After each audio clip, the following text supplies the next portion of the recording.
Salam, sukacita dan damai sejahtera senantiasa kiranya ada pada Bapak Ibu semua.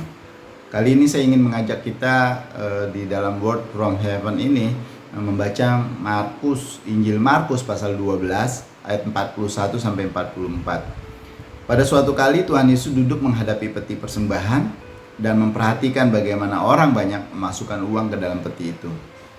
Banyak orang kaya memberi jumlah besar. Lalu datanglah seorang janda miskin dan ia memasukkan 2 peser, yaitu 1 duit.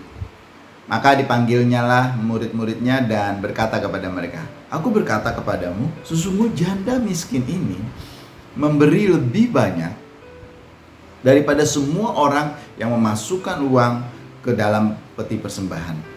Sebab mereka memberi dari kelimpahannya, tetapi janda ini memberi dari kekurangannya. Semua yang ada padanya, yaitu seluruh nafkahnya." Bapak Ibu Saudara yang dikasihi Tuhan, ketika datang ke bait suci, Tuhan Yesus memperhatikan orang banyak.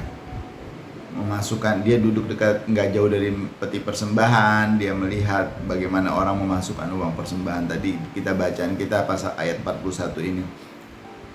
Banyak orang memberi dalam jumlah yang besar. Orang-orang kaya tentu orang-orang yang punya duit, orang-orang yang punya penghasilan, orang yang punya usaha, tentu dia akan memberi dengan banyak ke bait suci, ke persembahan-persembahan tersebut. Tapi ada seorang janda miskin, disebutkan di sini janda yang miskin.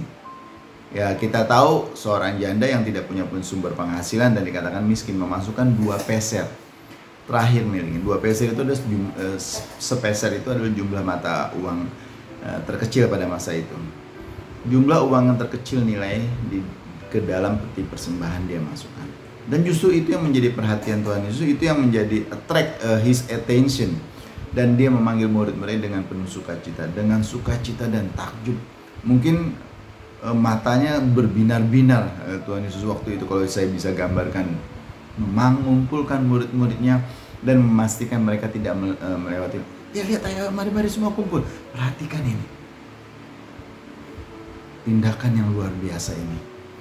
Ayat 43 Tuhan Yesus makanya berkata, sesungguhnya janda miskin ini memberi lebih banyak dari semua orang yang memasukkan uang ke dalam persembahan, kotak persembahan. Mungkin waktu itu murid-murid saling bertanya satu dengan yang lain, melihat maksudnya apa ya? Mereka kebingungan, kok janda miskin ini yang memberi cuma 2 peser dianggap oleh Tuhan Yesus memberi lebih banyak. Mereka bingung dan berharap ada yang bisa menjelaskan kepada mereka. Ketika Tuhan Yesus menjelaskan, karena mereka yang memberi banyak, orang kaya-kaya itu memberi dari kelimpahannya. Seandainya dia memberi 1 dinar, dia tidak kekurangan sama sekali. Tetapi janda ini, kata Tuhan Yesus, memberi dari kekurangannya. Semua yang ada padanya, yaitu seluruh nafkahnya. Mungkin kita tidak bisa memberi banyak, tetapi Tuhan Yesus mengajak kita untuk memberi dari kekurangan kita. Meski bagi orang lain terlihat kecil, kita memberi dari apa yang kita punya. Dan Tuhan sangat disenangkan oleh pemberian kita yang melimpah. Bapak Ibu Saudara yang dikasihi Tuhan, Tuhan Yesus mengukur persembahan kita bukanlah dari jumlah yang dipersembahkan, tetapi dari kasih, pengabdian, hati, pengorbanan yang terkandung di dalam persembahan. Persembahan yang diberikan yang disertakan dengan kasih yang melimpah. Persembahan yang diberikan dengan hati yang bersyukur. Itu yang dilihat oleh Tuhan Yesus, bukan jumlah, bukan nilai. Bapak Ibu Saudara yang dikasihi Tuhan, seseorang tidak akan pernah menjadi persembahan yang menyenangkan hati Tuhan ketika dia memberi dari segala kelimpahannya, dia memberi dari segala kelebihannya, tapi dengan rasa berat hati atau dengan maksud ria, dengan maksud dipuji, dengan maksud ditinggikan.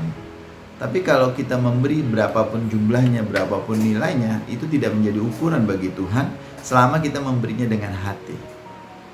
Saya selalu dengan teman-teman berkata bahwa akan menjadi luar biasa ketika kita sedang tidak punya apa-apa, tapi kita bisa menolong orang. Ketika mungkin duit di rekening kita hanya tinggal 100.000, tapi kita bisa membantu orang.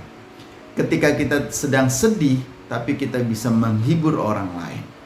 Adalah menjadi hal yang luar biasa bagi Tuhan Yesus ketika kita sedang kecewa, tapi kita menguatkan orang lain untuk tetap semangat. Ketika kita sedang sakit, tapi kita bisa mendoakan orang yang mengalami pergumulan dan sedang menderita. Menjadi hal yang luar biasa. Kasih adalah memberikan apapun yang bisa kita berikan, dalam bentuk apapun, dalam kekurangan kita.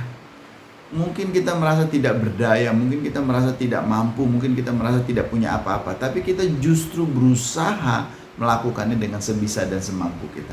Itu yang menjadi hal-hal yang menyenangkan hati Tuhan. Bapak Ibu Saudara yang dikasihi Tuhan, memberi akan menjadi lebih mudah. Apapun itu bentuknya, apapun itu konteksnya, jika kita memberikannya dengan hati. Memberi akan menjadi sangat mudah jika kita memberikannya dengan kerelaan.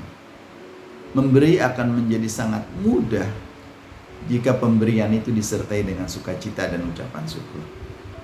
Bagaimana caranya saudara mempersembahkan apa yang bisa saudara persembahkan kepada Tuhan?